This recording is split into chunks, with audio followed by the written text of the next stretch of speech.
प्रिय भैया बहनों, कक्षा 9 में हम जीव विज्ञान अध्याय 1 कोशिका की संरचना के बारे में अध्ययन कर रहे हैं। कोशिका के विभिन्न कोशिकांगों की संरचना एवं कार्य के बारे में चर्चा चल रही है। आज हम एंडोप्लाज्मिक रेटिकुलम या अंतर्द्रव्यी जालिका नामक कोशिकांग की रचना एवं कार्य के बारे में जानेंगे। यह कोशिका में केंद्रक कला से कोशिका कला के बीच जाल के समान जालवत रचना बनाती है और पूरे कोशिका द्रव्य में फैली रहती है और जाल सदृश रचना बनाती है, इसीलिए इसे अंतर्द्रव्यी जालिका कहते हैं।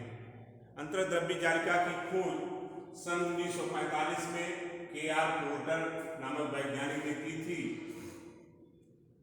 यह कोशिका का ढांचा बनाती है, एक तरह से कंकाल बनाती है। अब अंतर्द्रव्यी जालिका दो तरह की होती है। एक वे जिसकी सतह पर राइबोसोम नामक रचनाएं लगी होती हैं, चिपकी रहती हैं, उसे कणिकामय रुच्छ या खुरदरी अंतर्द्रव्यी जालिका कहते हैं। इनकी सतह पर राइबोसोम के कण चिपके रहते हैं, जिसके कारण इसकी सतह खुरदरी हो जाती है और इसीलिए इसे रफ एंडोप्लाज्मिक रेटिकुलम कहते हैं। शॉर्ट में इसे ER भी कहते हैं। ई से एंडोप्लाज्मिक और R से रेटिकुलम। रेटिकुलम माने जाल या जालिका कहते हैं। तो पहला है कणिकामय, दूसरा है अकणिकामय या चिकनी अंतर्द्रव्यी जालिका भी कहते हैं। इसकी सतह पर राइबोसोम के कण नहीं पाए जाते हैं, जिससे सतह चिकनी होती है।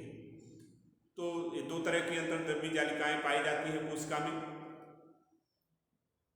अब इसकी संरचना नलिकाकार होती है। ये विभिन्न नलिकाओं से बनी हुई रचनाएं हैं।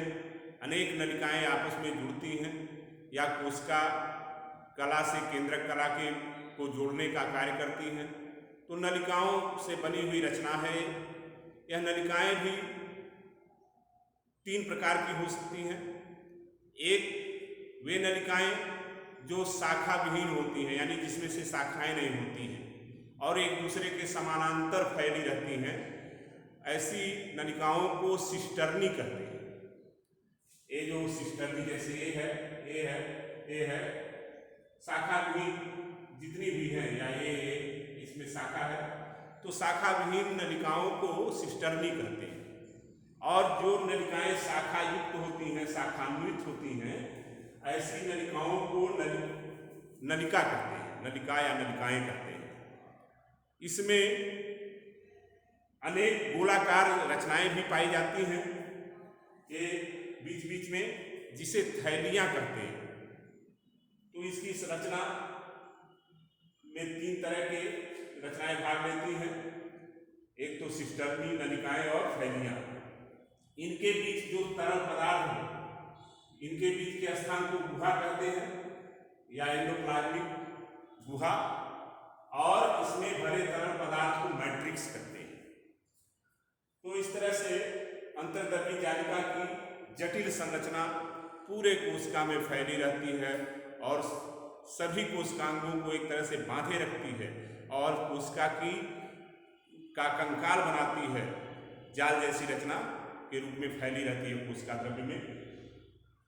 अब इसके जो प्रमुख कार्य हैं वो है, यह कोशिका का कंकाल बनाती है, ढांचा बनाती है। दूसरा, यह कोशिका में सभी पदार्थों के आवागमन पर नियंत्रण रखती है। कौन सा पदार्थ कहाँ जाना है, कहाँ आना है, इसका नियंत्रण अंतर्द्रव्यी जालिका द्वारा होता है।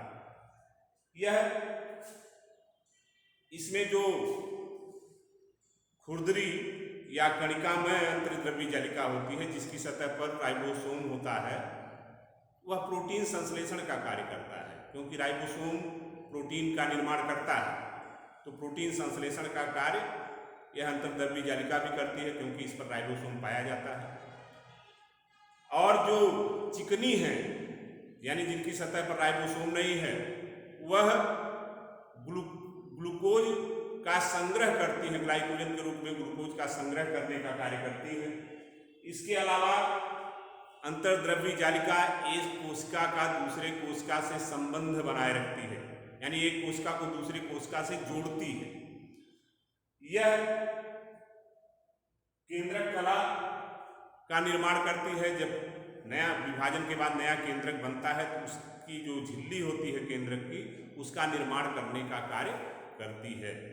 तो आज इसको व्यवस्थित लिख करके पुस्तक से अंतर्द्रव्यी जालिका का चित्र बनाकर अभ्यास करेंगे और अगले वीडियो में हम कोशिका के दूसरे अंग के रचना और कार्य के बारे में चर्चा करेंगे।